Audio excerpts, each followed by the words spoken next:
गश से उठा मैं देखता रह गया।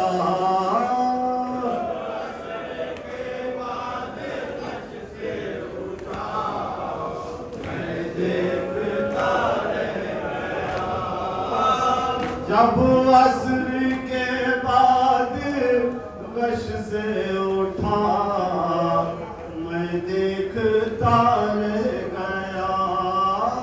जब असर के बाद गश से उठा मैं देखता रह गया।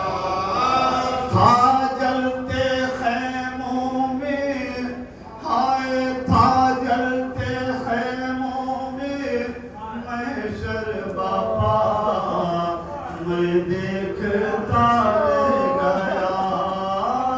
जब असर के बाद गश से उठा मैं देखता रह गया।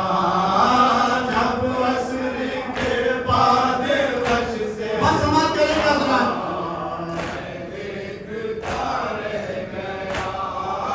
भड़की हुई आग के दरमियां फरियाद करती रही एक मां।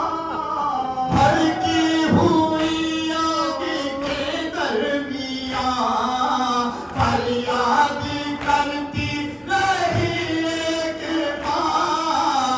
गहवारा असगर का जलता